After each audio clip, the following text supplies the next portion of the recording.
Halo semuanya, selamat datang di Bincang-Bincang di Balik Dani. Kenalin, aku Dani Zuditama yang akan membawa video Bincang-Bincang di Balik Dani ini.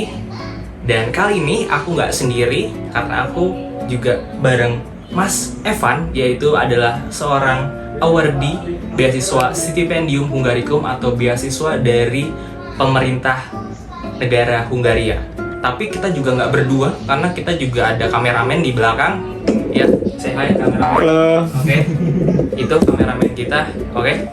Nah, di Bincang-Bincang di Balik Dani kali ini, kebetulan kita udah ada guest star atau seseorang yang paling wah banget bagi aku pribadi, yaitu adalah Mas Evan. Nah, jadi Mas Evan ini seperti yang aku bilang tadi itu adalah peraih dari beasiswa Stipendium Hungaricum atau beasiswa dari pemerintah Hungaria. Sebelumnya kita kenalan dulu aja sama Mas Evan. Halo Mas Evan. Halo. Mas Evan sehat Mas? Sehat Mas? Sehat, sehat. Ya. Mas, aku pengen nyepoin nih mungkin buat teman-teman yang belum tahu juga. Nah, mungkin kita bisa kenalan dulu ya. Mas boleh kasih tahu nggak nama lengkapnya Mas Evan? Terus Mas Evan asal dari mana? Terus apa namanya, Mas Evan keterima di universitas apa, jurusan apa, dan sekarang lagi semester berapa gitu Mas? Oke. Perkenalan, nama saya Evan Rafid. Saya asal dari Klaten. Saya diterima di National University of Public Service di Budapest, di Hungari. Saya sekarang melanjutkan di Teknik Lingkungan semester 3. Mas Evan lagi semester 3, berarti saat ini Mas Evan masih masa liburan ya Mas Evan ya? Ya, baru liburan lagi. Oke, ya berhubung Mas Evan lagi liburan di Indo, jadi kita culik dulu ya teman-teman ya, biar kita tanya-tanyain semuanya lah pokoknya terkait beasiswa ini. Nah Mas Evan ini kan bener ya, berarti keterima beasiswa untuk pemerintah Hungaria namanya Stipendium Hungaricum ya Mas? Ya. Nah Mas, mungkin buat teman-teman yang belum tahu juga sebenarnya Stipendium Hungaricum itu beasiswa apa? Terus mungkin yang diiniin tuh jenjang apa, dan mungkin ada hal terkait lainnya gitu, hal mendasar terkait beasiswa ini tuh mungkin bisa dijelasin kan? Oke, Stipendium Hungaricum secara umum itu adalah beasiswa yang diselenggarakan oleh Tempus Public Foundation atau Kementerian Pendidikan sana di Hungari, dan memang 100% disponsori oleh pemerintah Hungaria tanpa ada campur tangan dari pemerintah Indonesia, kecuali di bagian registrasi dan seleksi berkas awal. Ini beasiswa untuk semua jenjang S1, S2, S3. Mohon maaf tidak ada diploma, karena di sana nggak ada diploma. Nggak ada diploma? Nggak ada diploma, iya nggak ada yang namanya diploma sarjana terapan. Dan juga untuk mereka yang menginginkan untuk sekedar exchange atau non degree, itu juga dibiayai. Dan ya itu aja sih. Oke Mas, berarti Stipendium Hungaricum ini itu adalah beasiswa untuk jenjang S1, S2, S3, tapi tidak untuk jenjang diploma atau vokasi, itu berarti tidak ada ya Mas? Nah, untuk vokasi sendiri itu ada sekolahnya sendiri misalnya, jadi ada sertifikatnya, ada prosesnya sendiri. Oke. Dan Stipendium Hungaricum ini juga itu bisa untuk beasiswa yang jenisnya itu seperti exchange atau pertukaran. Ada yang namanya non degree atau 1 semester, 1 tahun juga ada untuk pergi sekolah di sana sebentar. Oke. Berarti ada non degree atau apa namanya exchange, ada juga yang full degree namanya. Yes, full degree ya. Oke, dari awal sampai. Dan Mas Evan ini berarti ambil yang full degree berarti ya Mas ya, yang S1. Oke. Oke, Mas, terkait beasiswa Stipendium Hungaricum ini, udah pasti kan yang namanya berkuliah di luar negeri, negara yang berbeda, tempat yang berbeda, pasti yang jadi pertimbangan itu adalah biaya atau apa yang diberikan dana dari beasiswa ini. Nah, kalau dari beasiswa Stipendium Hungaricum ini sebenarnya itu apa aja sih yang di cover dari beasiswa ini gitu? Untuk biaya funding atau stipend beasiswanya yang di cover dari beasiswa program ini tuh pertama biaya kuliah tentu saja, kalau bisa kuliah kalau nggak ditanggung, dan ini 100%, jadi nggak usah khawatir. Yang kedua itu biaya hidup, nanti itu sejumlah kurang lebih 1,6, aku lupa, aku dikonversikan ke rupiah. Lalu ada biaya asrama apabila kamu berasrama di luar kampus atau nyewa apartemen, itu nanti akan diberi. Tapi kalau Anda di asrama kampus itu nggak akan diberi atau uangnya masuk ke kampus. Dan yang terakhir asuransi kesehatan, yang ini terdiri dari dua, asuransi kesehatan pribadi atau punya swasta dan juga punya negeri seperti BPJS. Oke Mas, berarti beasiswa stipendium Hungarikum ini seperti yang Mas bilang tadi itu mengcover 100% dari segala biaya hidup yang ada di sana. Ya. Oke. Dan itu termasuk seperti contohnya uang bulanan, uang kesehatan segala macam dan hal-hal. Kalau dari uang bulanan sendiri itu konsepannya apakah setiap bulan kita dikasih satu bulan ini uang bulanannya dikasih atau kayak gimana konsepannya? Untuk konsepannya itu setiap bulan rutin, jadi nggak usah khawatir. Oke. Mungkin ada sedikit hambatan di awal semester, itu biasa, itu mungkin agak terlambat atau gimana, itu normal. Tapi secara umum biaya bulanan, yang biaya sewa dan biaya hidup pasti lancar setiap bulan. Oke. Terus terkait ini Mas, biaya untuk berangkat ke negara Hungarianya itu. Nah itu tadi kan Mas bilang tetap 100%. Nah itu apakah sebenarnya termasuk dengan biaya pesawat ke sana atau masih belum? Itu kembali kebijakan ke kampusnya sendiri-sendiri. Nggak semua ngover dan nggak semua nge-reimburse atau mengembalikan. Tetap ada biaya yang dikeluarkan, ya salah satunya itu yang berat itu sebenarnya itu. Dan kalau kampusnya bagus dan ada kesepakatan, lebih sering daripada tidak akan di-reimburse. Tapi jika tidak, ya itu full biaya sendiri. Oke, berarti jawabannya apakah untuk biaya berangkat ke sana di cover apa enggak itu jawabannya tergantung dari universitasnya itu masing-masing. Ya. Bisa ada yang dibayarkan oleh kampusnya, bisa ada yang tidak, dan bisa juga ada yang reimbursement ya. Reimbursement itu artinya istilahnya ditalangin gitu ya Mas ya. Jadi kita bayar sendiri dulu, nanti baru diganti sama sana. Oke. Terus kalau cara kita tahu kampus mana yang membayarkan tiketnya itu apakah bisa dicek di website Stipendium Hungarikumnya ketika kita ingin mendaftar? Tidak. Itu kalau enggak riset atau email kampusnya sendiri enggak tahu. Tapi sampai saat ini itu baru ada 2 yang ngasih reimbursement, tapi juga enggak seberapa juga sih masalahnya. Jadi ya bantu living cost buat bulan-bulan awal aja. Oke. Kayak gitu. Ini ya mungkin jujur-jujuran aja ya, kepo-kepo aja sih Mas. Sekiranya kita dapat univ yang memang kita harus berangkat dengan biaya sendiri pesawat. Nah kira-kira dengan kisaran berapa kita harus nyiapin? Mungkin bisa jadi ya persiapan dari sekarang kalau teman-teman mau nabung mungkin. Untuk itu kembali lagi ke preferensi dan passion masing-masing. Secara umum harus siap 10 juta itu minimal 10 juta.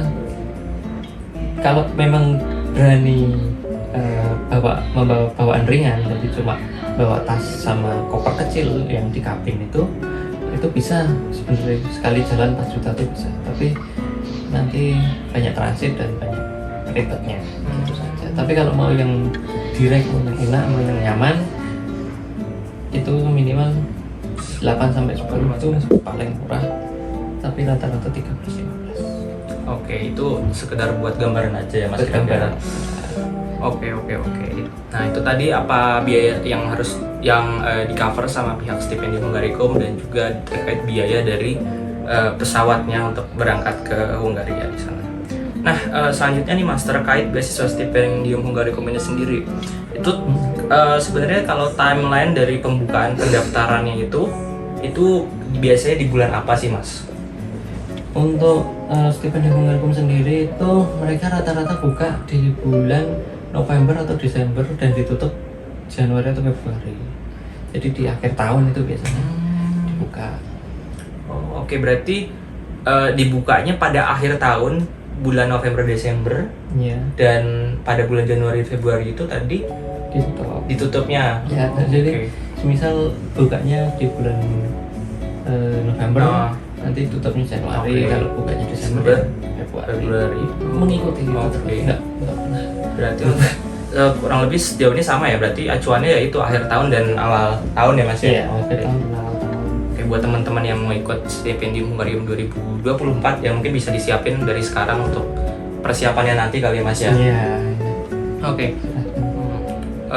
Selain itu pendaftaran, terus yang pasti nih Mas yang jadi pertanyaan dari teman-teman semua itu, kalau kita mau daftar ya udah pasti ada berkas-berkas yang harus disiapin buat daftar beasiswa. Nah, kalau dari berkas-berkasnya sendiri ini sebenarnya ada apa aja sih Mas? Mungkin kan kalau yang basic-basic seperti beasiswa lainnya mungkin kayak seperti ada motivation letter, terus ada sertifikat English Proficiency Test seperti IELTS, TOEFL dan sebagainya, ada ijazah, transkrip, surat keterangan sehat, paspor, rekomendasi dan lain-lain. Nah, mungkin kalau dari pengalaman Mas Evan sendiri ketika tahun kemarin 2022 berarti ya Mas berangkatnya, itu berarti apa saja sih Mas yang Mas siapkan itu berarti? Untuk pada seleksi awal seleksi berkas itu ada transkrip nilai dan juga ijazah yang sudah diterjemahkan dan harus tersumpah. Habis itu ada sertifikat bahasa Inggris, bisa IELTS, bisa TOEFL. Untuk Stipendium Hungarikum sendiri pada saat saya daftar belum menerima Duolingo. Sekarang mungkin ada beberapa yang sudah menerima.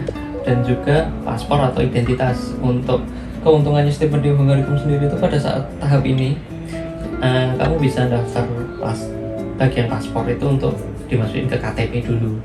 Jadi nggak harus punya paspor sekarang, bisa masukin KTP dulu pakai aja. KTP dulu bisa ya. Itu nanti kalau sudah keterima dan sudah harus habis tes untuk masuk kampusnya, ada beberapa yang gituan, itu juga nanti baru kita cari paspor dan kita cari hasil tes laborat. Di luar itu semua juga ada yang seperti biasa ada motivation letter. Itu untuk surat rekomendasi sendiri sih aku sendiri nggak pakai ya kemarin itu. Nggak pakai aku surat rekomendasi. Nggak pakai. Oke. Surat rekomendasi nggak pakai. Jadi nggak, surat rekomendasi itu yang wajib itu untuk yang S2 atau S3. Oke. Itu surat rekomendasi dari supervisor atau PA. Dosen PA. Oke, untuk S1 tidak wajib, S2 dan S3 diwajibkan untuk menyertakan surat rekomendasi dari pembimbing akademik masing-masing ya. Ya, dosen dan PA masing-masing. Risetnya juga. Oke. S2 S3 kan. Benar juga sih. Oh ya Mas, aku mau kulik terkait berkasnya ya. Nah, tadi kan Mas nyebutin ijazah dan juga transkrip nilai.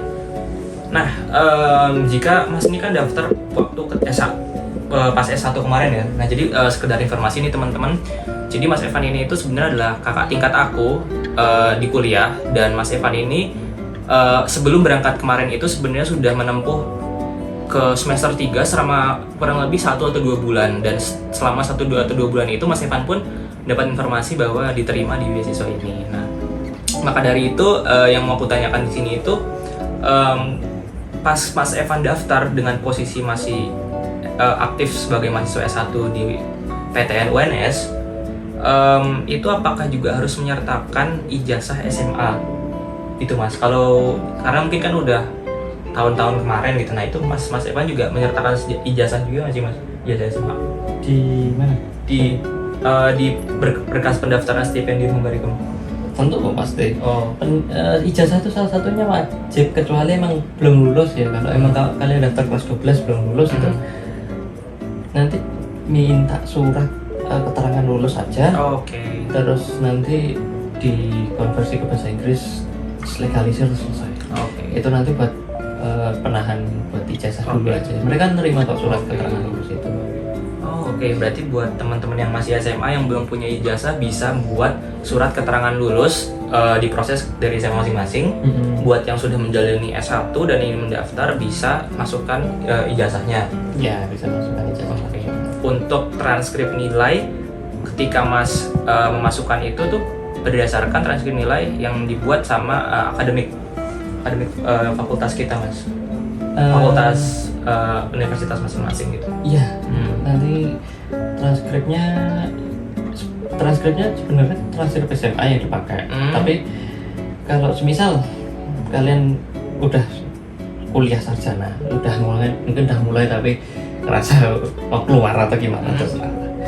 Itu saya saranin untuk keluar secara formal, jadi biar dapat transkrip nilai dari kuliahmu selama ini, terus bisa diajuin untuk rekognisi di luar karena mereka juga menerima kurikulumnya kita. Itu misal ambil contoh saya sendiri nih, itu saya dapat dasar-dasar ilmu tanah. Itu saya dapat A. Nah, saya konversikan ke luar itu bisa, dan itu jujur membantu banget karena ngurangin beban kuliahku itu loh. Ngurangin SKS-nya.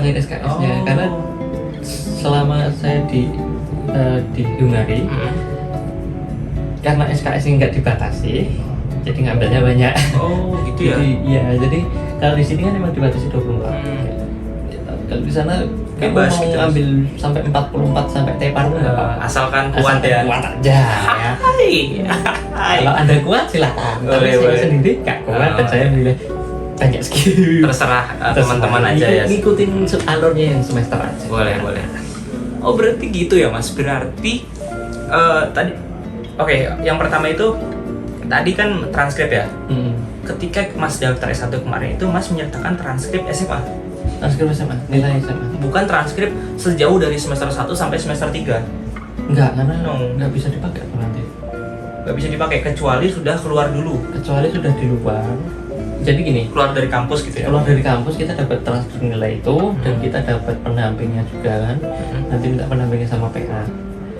Itu nanti baru kamu bisa pakai transkripnya kampus untuk univ ini untuk direkognisi ke luar. Misal itu masih sejalur, tapi mayoritas yang pindah karena mereka sudah bosan di kampus Indonesia itu pindah jalur IPA ke IPS rata-rata. Itu dari anak teknik, dari anak MIPA ke anak sosum ekonomi, sosum HI gitu. Kebanyakan gitu, jadi nggak bisa dikonversi. Gitu ya, mencari sesuatu yang baru gitu ya Mas? Iya, mereka mencari sesuatu yang baru. Terus kan itu kan kalau misalkan udah S1 Mas pakai transkrip SMA. Buat teman-teman yang masih SMA, masih kelas 12 yang mana belum lulus, terus berarti bisa menyertakan transkrip dari semester 1 sampai semester 5. Iya. Oke. Bisa dipakai itu dari semester 1 sampai semester 5, tapi besok misal udah lulus langsung diganti update ke yang ada semester 6 nya. Oke. Oh gitu ya Mas. Oh ya. Terus juga untuk paspor tadi juga bisa diganti ID card, KTP maksudnya. Bisa. Terus keterangan sehat itu bisa menyusul juga berarti ya Mas? Keterangan sehat kalau sudah lolos. Berkas bisa nanti menyusul ya berarti maksudnya? Pasti nyusul. Kalau untuk sertifikat bahasa Inggris Mas menggunakan apa kalau Mas sendiri? Aku sendiri pakai IELTS. IELTS ya? Untuk teman-teman yang mungkin masih bingung, kita harus pakai apa atau IELTS, TOEFL, skornya berapa segala macam itu apa bisa dicek di websitenya sendiri dari kampus yang dituju, universitas yang dituju gitu? Bisa dicek sendiri-sendiri. Jadi enggak rata-rata di Hungari itu permintaan IELTS-nya itu 6,5, TOEFL-nya aku lupa tapi sekitaran sama kan 6,5. Jadi incer aja sekitaran segitu. Jadi gitu bisa disiapin guys, kira-kira segitu. Oke, itu mungkin dari berkas-berkas ya Mas ya. Oke. Tadi kan berkas-berkas. Nah ini nyambung juga nih sama pertanyaan selanjutnya, yaitu dari tahapan seleksi beasiswa ini. Nah kalau ini tahapannya itu berarti kalau dari yang Mas bilang tadi itu pertama dari seleksi berkas. Dari berkas itu ada tahapan apa sampai lolos baru akhirnya masukin surat sehat. Nah itu tahapannya itu ada apa aja sih Mas sebenarnya? Tahapannya itu tahapan awal, tahapan penyertaan berkas, motivation letter, terus surat rekomendasi kalau butuh, terus ijazah, terus ID card, KTP, atau paspor kalau udah punya paspor, terus terakhir itu transkrip. Itu seleksi berkas awal. Nanti setelah diseleksi baru ada pengumuman, kita masuk ke tahap kedua yaitu interview, tes dan tes kesehatan. Itu nanti habis itu kita lolos, kita berhasil dapat funding, berangkat nanti sampai sana ada tes kesehatan lagi terakhir sama dokter di Hungaria, udah diatur kampus jadi nggak usah khawatir. Terus sudah kita upload datanya ke websitenya yang dulu, entah aja selesai. So kita ngupdate datanya lagi. Update lagi, ya, kita ngupdate lagi terakhir. Untuk aku sendiri itu aku sebelum pulang itu baru ngurus yang kesehatan di sana karena emang jadwal aku terakhir. Oh, dan itu oke, berarti kan tahapannya seleksi berkas, terus selanjutnya itu ada seleksi wawancara, tes, terus kesehatan juga. Dan tes kesehatan juga di satu part itu bagian itu. Jadi ketika melakukan wawancara, tes tulis itu juga mereka menyediakan tes kesehatan di situ atau? Nah, tes kesehatannya ini tes kesehatan di Indo. Oh iya, maksudnya di Indo berarti ya Indo, kita jadi, siapin sendiri. Iya, kita siapin sendiri, kita appoint ke dokter sendiri, kita cari lab sendiri dan lain sebagainya. Itu tanggungan kita sendiri, itu bayar sendiri. kita sendiri. Berarti maksudnya satu masa gitu. Nah, di satu masa periode itu dari bulan fase sekian ke sekian. Oke. Lalu kalau sudah ada, ini mungkin pertanyaan laku aja sih sebenarnya, tapi di Indo sebelumnya udah tes kesehatan, di sana tes kesehatan lagi. Iya. Why 2 kali? Mungkin untuk konfirmasi, mungkin untuk itu, tapi sejatinya cuma buat formalitas itu cuma. Menandakan kamu sehat gitu. Menandakan kalau kamu sehat aja, siap untuk berhak untuk lanjut aja, gitu aja sih sebenarnya. Itu di tengah-tengah itu juga ada sesi cari visa, nanti diurus sama kementerian dan juga sama KBRI dan juga bekerjasama sama PPI untuk menginfokan kalau tanggal cari visanya tanggal segini sampai tanggal segini. Ikuti aja. Oh, jadi untuk visanya juga dibantu gitu ya Mas ya? Dibantu. Oke. Dan hampir semua dari tahap awal sampai akhir itu nanti selama tahu channelnya apa yang harus dituju pasti ada yang membantu. Terus khawatir, aku sendiri anggota PPI, jadi selama itu saya sih bantu kok. Tuh guys, jangan khawatir bakal dibantu ya. Oh gitu, oke Mas, itu terkait dari ini ya semua hal dasar terkait bisnis stipendium Hungarikum. Selanjutnya, aku pengen tanya-tanya aja sih, stipendium Hungarikum kan di Hungari, kenapa Mas nyoba tertarik untuk ke situ Mas? Kenapa aku tertarik ke Hungari? Wah, sejatinya cuma karena alasan ingin keluar aja, ingin melihat dunia, lihat pergi jalan-jalan aja udah sebenarnya cuma simpel itu saja sih. Karena pengen melihat gimana sih kok dulu Belanda bisa jajah kita, gimana sih ceritanya? Pengen lihat langsung. Itu saja sih, melihat gimana sih sebenarnya Eropa tuh, gimana sih benua lama tuh kayak gimana. Itu aja sih sistemnya. Jadi alasan Mas ya sebenarnya pengen melihat dunia luar lagi ya, dunia lain gitu. Cuma sekedar itu saja. Tapi kalau ngomongin pergi ke suatu tempat yang jauh, kan Hungari kan jauh banget ya Mas. Kalau kita jalan juga capek ya. Nggak kayak dari Solo ke Jogja, apa Solo Karanganyar, Solo Raya lah. Itu kan jauh banget. Emang Mas nggak ada pikiran kayak takut gitu, itu jauh dari keluarga, mau balik juga jauh gitu, bayar mahal gitu kan, atau kayak jauh gitu. Aku apa nggak ada pikiran kayak takut bahasanya, budayanya, segala macam apa gimana? Apa yang Mas membuat berani Mas untuk berangkat ke sana gitu loh? Kenapa aku berani berangkat ke sana itu sejatinya karena satu, nekat aja. Sebenarnya kalau ditanya gitu ya, kamu takut nggak sih? Takut. Ketika pertama kali ke sana tuh kita nggak tahu bahasanya. Mereka juga mungkin nggak terlalu fasih bahasa Inggris, dan juga bahasa Inggris juga bukan bahasa pertama, jadi juga ya ketakutan itu pasti ada. Culture shock namanya itu. Culture shock itu pasti ada. Tapi ketika pada dasarnya kamu berani nekat, kamu berani jalani aja masalah demi masalah. Ya udah, tahu-tahu udah selesai. Tahu-tahu oke, kita pulang. Tahu-tahu selesai. Tahu-tahu that's it, selesai, the end. Kamu udah selesai kuliah, kamu udah selesai itu, udah jalan kemana-mana. Karena kalau sudah bisa memecahkan zona nyaman itu, kamu menciptakan zona nyaman baru. Dan ketika zona nyaman baru itu merupakan mencari pengalaman di budaya, di daerah, di sesuatu hal yang baru. Misal dari Hungaria ke Italia, dari Hungaria ke Jerman dengan sistemnya mereka yang beda-beda. Misal kita ke Austria dengan sistem transportasi yang lebih ribet. Ketika kita sudah berani ke situ, kita kedepannya akan lebih mudah lagi. Dan ada salah satu orang bisnis itu yang pernah bilang gini, ketika kamu sudah merasakan feel untuk eksplorasi keluar, kamu nggak bisa balik. Ketika kamu balik, kamu rasanya ingin keluar terus. Kenapa? Karena zona nyamanmu itu sudah berubah.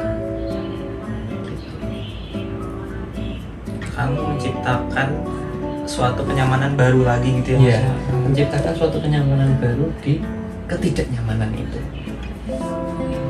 Dan ketika Mas di sana itu kan ya jangan dibilang tadi udah takutan atau kayak khawatiran ke sana. Bagaimana hal itu seiring berjalannya waktu ya udah hilang gitu, maksudnya kayak ya mungkin bisa gambarin ke teman-teman gitu kayak Seiring berjalannya waktu itu ketakutan itu akan hilang sendiri. Terutama yang paling susah itu sebenarnya untuk semua mahasiswa entah S1, S2, S3, terutama S1, S2 sih. S1, S2 itu untuk meninggalkan rumah pertama kali yang jauh, nggak cuma di luar daerah, tapi masih di Pulau Jawa atau masih sama-sama di Indo. Ketika kita mulai keluar situ di dunia yang kita nggak tahu apapun itu, homesick itu nanti yang paling berat. Tapi ketika sudah melewati fase homesick itu, kita sudah nggak rindu rumah dengan entah apa, dengan kita masak, dengan kita menikmati lagunya yang kita nikmati di rumah, itu semua jalannya sendiri-sendiri itu nanti ketakutan itu hilang sendiri. Salah satu ketakutanku itu sebenarnya yang ini belum bisa terselesaikan itu apabila ada sesuatu yang terjadi di rumah mendadak, ada keluarga besar meninggal atau gimana yang untuk itu orangnya signifikan, itu yang susah. Dan sampai sekarang pun aku belum bisa menjawab itu kan, gimana caranya biar aku bisa balik cepat pada saat ada hal tersebut. Cuma itu pasti kepikiran, tapi biarkanlah itu berjalan hari demi hari, minggu demi minggu, bulan demi bulan, tahun demi tahun, tahu-tahu nanti lah lama-lama juga hilang sendiri. Lama-lama hilang dan lama-lama juga selesai juga urusanmu di sana. Kamu bisa pulang, kamu bisa tenang lagi gitu. Wow, aku belajar banyak banget sih dari sini. Mungkin teman-teman juga bisa dengerin ini dan mungkin bisa jawab keraguan teman-teman juga yang masih ragu buat belajar keluar atau kayak gimana. Nah, terus ya Mas, menurut Mas Evan sendiri ya, sebenarnya emang penting gitu sekolah keluar gitu, atau gimana mencari beasiswa, mencari yang studi keluar gitu, sepenting apakah sih sebenarnya gitu? Kepentingan atau esensi kuliah di luar negeri itu sebenarnya tergantung ke orangnya masing-masing, karena emang nggak semua kan bisa mementingkan edukasi sebelum profit atau keuangan kan. Dan emang nggak semua bisa se-privilege kita untuk bisa kuliah, terutama kuliah di luar negeri dengan beasiswa. Tentu saja tidak. Dan emang aku sadar itu merupakan sebuah privilege yang aku dapat dan dikasih dari orang tua yang mampu juga, tapi nggak menutup harapan untuk mereka yang kurang mampu untuk terus berjuang. Kenapa? Karena dengan pendidikan, dengan edukasi itu jangan menganggap itu sebuah hal yang membuang waktu. Jangan. Selama kamu masih pakai title kamu, selama kamu masih pakai jabatan mahasiswa, jabatan siswa, duniamu lebih terbuka ketika kamu sudah menjadi jabatan umum. Jabatan umum itu semua urusan sendiri. Oke, jadi ketika kamu masih berstatus sebagai mahasiswa itu sangat banyak akses yang bisa didapat ya dibandingkan Iya. setelah lulus ya Mas ya. Iya, dibandingkan setelah lulus. Ambil contoh yang paling gampang aja. Itu kamu pada saat SMA pakai seragam SMA. Kamu ke Mixer, kamu dapat diskon. Aku yang udah nggak pakai seragam SMA, aku yang udah kuliah, walaupun aku nunjukin aku masih sekolah, mereka nggak nerima, mereka nggak ada ngasih aku diskon. Sesimpel itu aja. Kalau mau yang lebih substansial itu coba ke Eropa. Ke Eropa itu kamu pakai title, kamu pakai jabatan mahasiswa, banyak yang diskon 10%, 20%, 50% untuk hotel, makan, transportasi, banyak Wow. banget. Diskon buat Diskon mahasiswa. untuk mahasiswa dan pelajar. Di sini nggak ada Di kayaknya sini gitu. nggak Oh, ada. nggak ada, Di guys. sini yang paling tak ingat itu diskon pelajar itu yang Transjateng dari Solo ke Wonogiri. Itu harga biasa 4.000. Kalau siswa mahasiswa 2.000. Oke. Cuma itu aja. Diskon ya. Itu Tetap diskon ya. Iya. Tapi nggak seberapa dibandingin semisal kita ambil contoh, aku mau ke Italia, itu naik kereta. Aku tanpa diskon pelajar itu, aku bayar sekitar 1,5 juta. Tapi dengan diskon pelajar itu, aku cuma bayar 1 juta. Wow. Contohnya itu, kita bisa ngirit banyak itu dengan title itu. Jadi jangan remehkan title mahasiswa dan kejar edukasi setinggi mungkin. Karena dari situ kita dapat nggak cuma kertas, kita nggak cuma dapat ijazah, enggak. Anda selesai kuliah. Iya, nggak cuma dapat itu, tapi kita juga dapat gimana cara pikir, gimana cara berbicara, gimana cara berinteraksi, dan juga meningkatkan prospek kita ke depannya untuk mendapatkan pekerjaan yang lebih baik dan lain sebagainya. Ambil contoh lagi, kamu jadi guru S1 itu gajinya 5 juta, itu udah sertifikasi. Tapi kalau kamu guru S2 di SMA yang bagus, 15 selesai. Sesimpel kamu lanjut pendidikanmu selama 2 tahun lagi, pendapatanmu bisa meningkat 3 kali. Ini aku juga tertarik nih Mas, terkait melanjutin jenjang pendidikan. S1. Ya udahlah, udah S1, mending langsung kerja, cari duit segala macam dah. Cari hidup yang mapan. Kalau buat Mas pribadi, pentingkah untuk lanjut S2 itu? Pentingkah untuk terus menggapai pendidikan yang lebih tinggi gitu, Mas? Kalau aku pribadi, karena basis backgroundku sendiri itu dari keluarga yang memang mementingkan edukasi, jadi saya berani bilangnya. Tapi tiap orang akan mempunyai jawaban beda-beda. Ada yang bilang iya, ada yang tidak. Tentu saja itu. Tapi untuk aku sendiri, aku bisa bilang iya. Karena apa? Karena basic atau basis saya dari orang tua itu dari orang tua yang memiliki pendidikan tinggi. Orang tua saya kebetulan lulusan S2 semua, jadi mereka mengharapkan aku bisa menyamai ataupun melebihi. Jadi kenapa aku mementingkan pentingnya dari pendidikan itu karena emang dari keluarga emang di push untuk terus lebih baik lagi, untuk lebih mengejar pendidikan lebih baik. Keren banget ya Mas. Terus kalau Mas kan cerita dari background keluarga yang punya itu seperti itu. Buat teman-teman yang nggak punya background keluarga seperti itu, nggak ada yang mungkin S2 atau bahkan mungkin nggak ada yang lulus S1 gitu mungkin ya. Apa tetap ada ini nggak Mas? Iya, saran dari Mas untuk terus ngajar gitu nggak ada salahnya apa gimana mungkin? Mencoba itu nggak ada salahnya. Terus kejar yang lebih baik. Selalu upgrade diri, selalu kejar versi yang lebih baik, entah lewat pendidikan formal atau informal. Kita nggak perlu melihat ke belakang terlalu banyak. Ngelihat ke belakang boleh, tapi jangan terlalu banyak. Jangan kita sekedar meniru orang tua. Jangan. Kita harus melebihi lebih baik daripada orang tua kita. Kita harus berusaha yang terbaik untuk mereka. Dan edukasi itu salah satunya. Dan nggak ada salahnya kamu mencoba untuk melanjutkan pendidikan yang lebih baik. Toh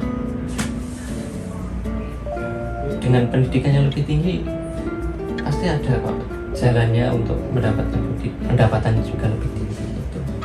Jadi jangan pernah menutup diri untuk berusaha untuk menjadi versi yang lebih baik dari diri, entah formal atau informal, terserah, nggak harus ikut pendidikan universitas atau Wow, gila ya teman-teman. Mungkin itu juga bisa jadi gambaran buat teman-teman semua yang ragu untuk melanjutkan S1 atau bahkan nggak bersemangat kuliah segala macam. Mungkin itu bisa jadi gambaran buat teman-teman. Oke, terakhir mungkin Mas, ya buat teman-teman semua gitu, kira-kira kenapa sih kita harus berusaha untuk terus belajar berpendidikan tinggi, dan ya emang apa pentingnya untuk kita dan juga buat Indonesia gitu Mas? Kenapa kita harus berusaha untuk yang lebih baik, kita harus mengejar pendidikan lebih tinggi dan sebagainya untuk Indonesia. Indonesia sekarang butuh orang yang memiliki SDM yang baik, entah dari sifat, entah dari watak, entah dari benar-benar pendidikan S1, S2, S3. Indonesia sedang butuh. Kenapa? Indonesia akan terus berkembang dan akan terus semakin maju. Tentu pasti itu, negara itu pasti akan selalu maju, dan ketika SDM-nya tidak bisa mengimbangi kemajuan itu, negara akan mundur.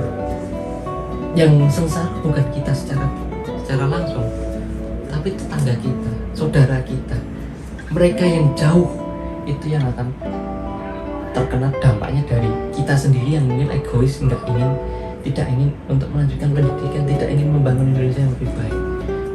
Indonesia butuh orang yang pintar, Indonesia butuh orang yang terampil.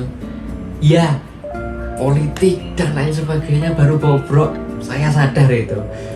Tapi setidaknya kita sudah berjuang sebisa mungkin untuk membangun Indonesia yang lebih baik.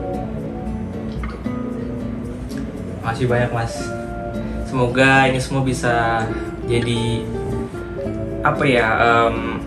refleksi buat teman-teman semua, terutama buat teman-teman pelajar yang masih sepantaran sama aku lah gitu. Kurang lebih makasih banyak Mas Evan terkait penjelasannya terkait beasiswa stipendium Hungarikum ini. Dan kebetulan minggu depan ini Mas Evan udah harus berangkat lagi ke Hungaria ya Mas ya? Iya.